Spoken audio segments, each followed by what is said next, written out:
A ver, pensemos en esto. ¿Qué hace la banda más grande del planeta cuando se da cuenta de que se ha convertido en una caricatura de sí misma? Pues si eres U2 a principios de los 90, la respuesta es bastante drástica: demolerlo absolutamente todo y empezar de cero. Hoy vamos a desgranar una de las reinvenciones más bestias y fascinantes de la historia del rock. ¡Vamos al lío! Y ojo, antes de meternos en faena, quiero dar las gracias, pero a lo grande, al blog La Playlist del Yello. Su análisis es básicamente la columna vertebral de toda esta historia, así que el mérito es suyo por un trabajo que es sencillamente fantástico. Este chiste era el pan de cada día en la industria musical al arrancar los 90. Y es que, con la gracia que tiene, la verdad es que era demoledor, porque daba justo en el clavo. U2 se había vuelto tan mesiánico, tan grandilocuente, tan increíblemente serio, que es que ya rozaba la autoparodia. Y aquí es donde empieza todo. Claro, después de dominar los años 80 con esa imagen de salvadores del rock de estadio con discazos como The Joshua Tree, la banda se sentía completamente atrapada. Su película, Rattle and Hum, que debía ser un homenaje a sus raíces, fue vista por muchísima gente como un ejercicio de ego. Vamos, la jaula creativa se había cerrado sobre ellos. Este contraste es la clave para entender la crisis existencial que tenían. Por un lado, el U2 de los 80, épico, sincero, casi una religión para sus fans.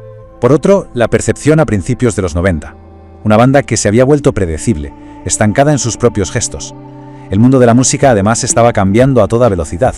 El grunge de Nirvana asomaba la cabeza, y U2, de repente, sonaba ayer. Se habían convertido en un cliché con patas. Así que, en un acto de desesperación, tomaron una decisión radical: huir a Berlín. Justo después de la caída del muro, la ciudad era un hervidero de caos, de reunificación, de sonidos industriales, electrónicos. Su plan era, básicamente, absorber todo ese ruido, toda esa incertidumbre, para demoler su propio sonido y construir algo nuevo desde los escombros.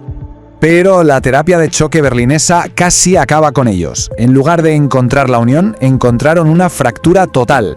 La banda se partió literalmente en dos. Por un lado, Bono y The Edge, que querían tirarse de cabeza a la piscina de la tecnología, la ironía y los sonidos industriales, y por el otro, Adam Clayton y Larry Mullen Jr., que querían aferrarse a lo que sabían hacer, al rock de toda la vida que les había llevado a la cima. La ruptura parecía inevitable. Esta frase de Bono lo resume todo a la perfección. Él veía que el rock de guitarras sinceras estaba siendo arrasado por sonidos nuevos, y quería meter en la coctelera samples de hip hop, distorsión, caos electrónico, pero claro, para la otra mitad de la banda eso era traicionar su esencia. Las discusiones eran tan brutales que U2 estuvo a punto de desaparecer para siempre en aquel frío estudio de Berlín. Y justo ahí, en el punto más bajo, con las maletas casi hechas para volver a casa cada uno por su lado, ocurrió. Sucedió algo que hoy suena a leyenda. Un auténtico milagro musical que no solo salvó el disco, sino que salvó a la propia banda de la desintegración. Es que es casi de película. En medio de una de las broncas más agrias, The Edge empezó a tocar una progresión de acordes para enseñarle algo a Adam. De la nada, Bono cogió un micro y empezó a improvisar una melodía y una letra. En cuestión de minutos, como si les cayera del cielo, tenían la estructura básica de One. La canción era tan potente, tan emotiva, que detuvo la guerra. Les recordó que, a pesar de las diferencias, eran uno, y les dio un corazón sobre el que construir su nuevo universo. Con esa puerta abierta de par en par, el sonido de Achtung Baby empezó a tomar forma. Era la antítesis del U2 de los 80. Las guitarras ya no sonaban heroicas, sonaban a sirenas de fábrica. Las baterías eran programadas, había samples, distorsión por todos lados, y las letras habían cambiado la sinceridad por un sarcasmo afiladísimo. Era en definitiva una sobrecarga sensorial diseñada para reflejar la confusión de un mundo que entraba en la era de la información. Pero esperen, que el disco era solo la primera fase de la demolición. La transformación no estaría completa hasta que llevaran toda esa locura al escenario, con una gira que dinamitó por completo el concepto de concierto de rock que existía hasta entonces. Bienvenidos al Zoo TV.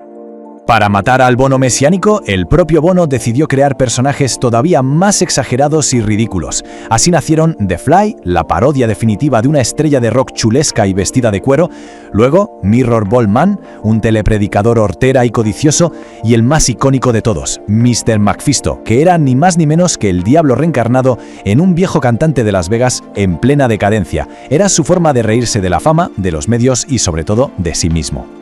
Para que nos hagamos una idea de la escala de este monstruo, este número es la potencia en vatios del sistema de sonido de la gira. 1 millón de vatios. El Zoo TV no era un concierto, era un asalto audiovisual a escala masiva, una auténtica barbaridad. El escenario era un bombardeo sensorial. Docenas de pantallas de televisión escupiendo imágenes sin parar. Coches Trabant colgando del techo como si fueran focos. Y en mitad del show, Bono, disfrazado de sus alter egos, hacía llamadas de broma en directo a la Casa Blanca o pedía pizzas para todo el estadio. Era una crítica brillante y caótica a la cultura de la MTV y a la sobrecarga de información de los canales de noticias de 24 horas. Y todo esto, claro, nos lleva a la gran pregunta. ¿Qué significó esta apuesta tan arriesgada? ¿Cuál es el legado de esta demolición controlada que se sacaron de la manga? Aquí está la clave de todo. Achtung Baby y la gira Soul TV fueron mucho más que un disco y unos conciertos. Fueron una declaración de intenciones. U2 demostró que un artista puede quemar su propia estatua para construir algo más extraño, más oscuro y, paradójicamente, mucho más relevante. Pasaron de ser la banda más sincera del planeta a ser la más irónica y en ese viaje volvieron a conectar con su tiempo.